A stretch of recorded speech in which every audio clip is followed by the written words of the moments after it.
Buenas noches, mi nombre es Rubel Reyes Agames, soy estudiante de la Universidad Nacional Abierta y a Distancia.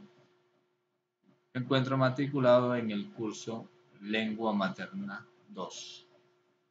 Hoy les voy a exponer de la unidad 1, el español en contacto con otras lenguas, el capítulo 6, que hace referencia al contacto del español con el inglés en los Estados Unidos.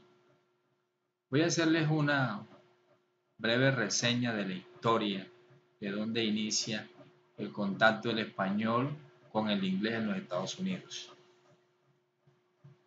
La lengua española llegó a lo que hoy conocemos como Estados Unidos en las primeras décadas del siglo XVI.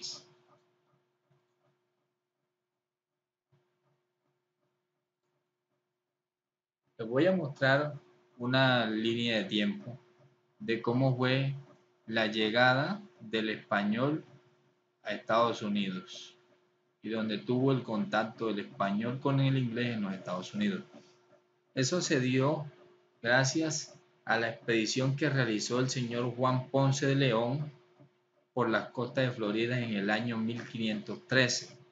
También por esa expedición que realizó el señor Álvarez Núñez Cabeza de Vaca en lo que ahora es Texas, en 1528 a 1536. También contribuyó el señor Hernando de Santo en el actual sureste de los Estados Unidos, en 1539 a 1543. Y también el señor Rodríguez Cabrillo en California, en 1542. También contribuyó mucho la expedición que realizaron los señores Francisco Vázquez de Coronado y Hernando de Alarcón en Nuevo México, en los años 1540 y 1542. La evolución y expansión del español en el contexto estadounidense.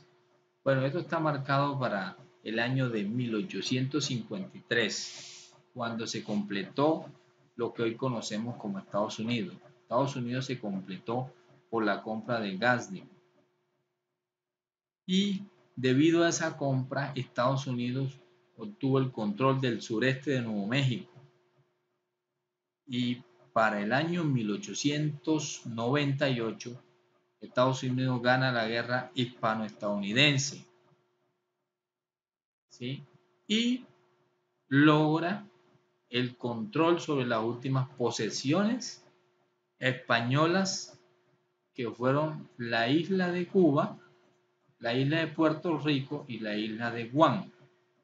Ustedes saben que para el año 1902 Cuba se independizó de los Estados Unidos y quedó bajo control político hasta la actualidad la isla de Puerto Rico y la isla de Guam. La evolución y expansión del español en el contexto estadounidense. Esto está marcado por los inmigrantes mexicanos, puertorriqueños y cubanos. Aquí, bueno, vamos a ver lo que es la inmigración mexicana. México es el país con mayores inmigrantes en los Estados Unidos. En el último censo que realizaron para la fecha del año 2000, el 67% de la población hispana documentada, el 67% era de... Ahora vamos a mirar la inmigración, otro factor, la inmigración puertorriqueña. Como ustedes ya saben, Estados Unidos ejerce control político sobre Puerto Rico. Ellos han hecho grandes esfuerzos para que eh, la población puertorriqueña sea bilingüe. Y según estudios e investigaciones de muchos estudiosos sobre el tema, no se ha podido lograr que Puerto Rico maneje el inglés y el español correctamente o se constituya bilingüe.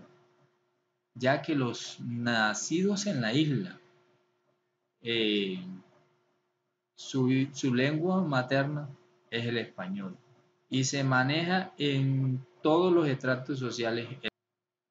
Ahora vamos a mirar la hispanización de Miami.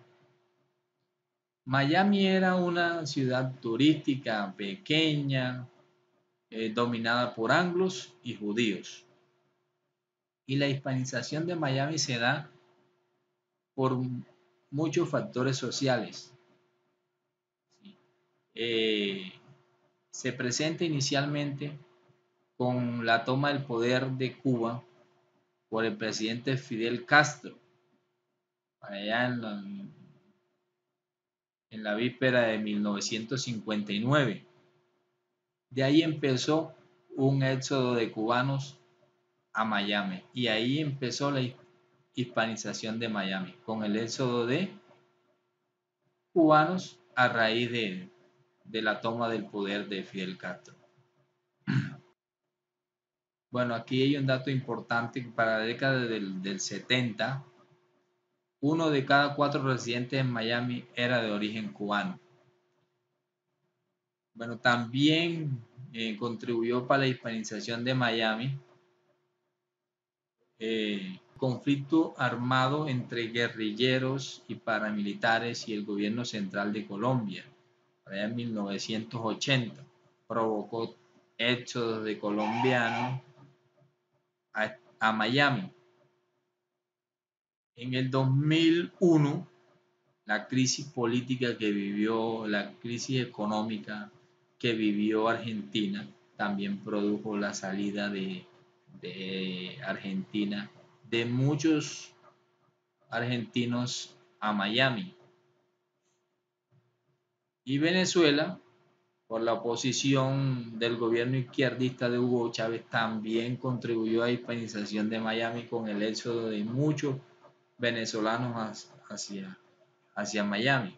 Bueno, les voy a mostrar a continuación la inmigración panhispánica. Además de los grupos procedentes de México y las islas del Caribe, han llegado a Estados Unidos en las últimas décadas gran número de centro-sudamericanos. Tenemos aquí una pequeña estadística de salvadoreños que ha llegado 1.3 millones, guatemaltecos 900.000, colombianos 800.000, ecuatorianos 600.000. A continuación les voy a mostrar una tabla bien estructurada.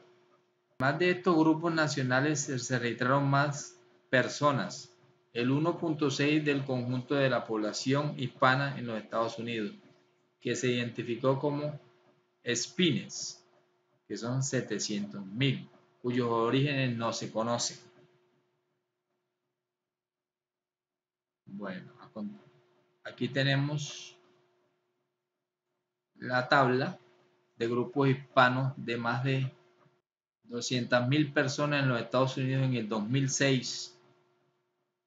Aquí tenemos la población hispana total, era de 44.252.000, un 100%. Ahí tenemos, como les decía, los mexicanos con un 64%.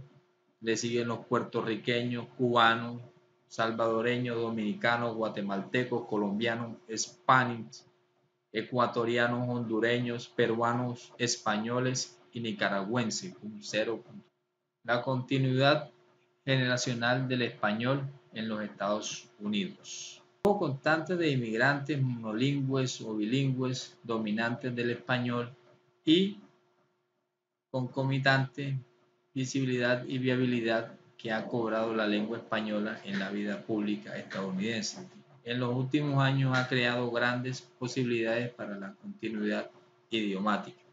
De los 47 millones de personas en los Estados Unidos que indicaron hablar una lengua distinta del inglés, en muchos casos además del inglés en el hogar, en el censo del 2000 más del 28 millones eran hispanohablantes. De estos 28 millones, más de la mitad también indicó hablar muy bien el inglés.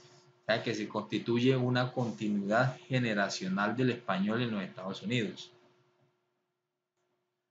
Otro factor que influyó es el Spanglish. En 1970, Nas describe el Spanglish en Puerto Rico como una relexificación. ¿Qué significa relexificación? Es un mecanismo mediante el cual el vocabulario de una lengua es reemplazado por otro vocabulario. Me explico en el siguiente ejemplo. El béisbol es mi hobby favorito. Aquí podemos identificar que hobby es una palabra de origen inglés que significa pasatiempo, que estamos reemplazando el vocabulario español. Iniciamos hablando español y introducimos una palabra de origen inglés. Ahí estamos haciendo algo que se conoce como Spanglish. Cambio de código. ¿Qué es el cambio de código? Es un término lingüístico que denota el uso simultáneo de más de un idioma o varios idiomas en una conversación. Eso es el cambio de código textualmente. Esto le suele pasar a las personas multilingües que manejan más de una lengua. En una conversación suelen utilizar términos de otras lenguas. Kasman identifica 6 principales tipos de hablantes basados en las propuestas de Way. Sus descripciones que se pueden aplicar a comunidades hispanohablantes en toda la extensión de Estados Unidos, que son las siguientes. Los tipo 1, que son hablantes monolingües. Tipo 2, hablantes funcionalmente monolingües. Tipo 3, hablantes funcionales bilingües. Tipo 4, hablantes bilingües mixtos. Tipo 5, hablantes anfitrión funcionalmente bilingüe. Tipo 6, hablante anfitrión funcionalmente monolingües. Bueno, aquí en las conclusiones cabe resaltar que aunque nosotros consideremos que la estructura de la lengua inglesa haya ocasionado variaciones en el español, se ha podido evidenciar que a pesar de que muchos hablantes del español simplifican o generalizan ciertas reglas gramaticales, no introducen elementos que causen cambios radicales en la estructura de la lengua. Y muchas gracias por su atención.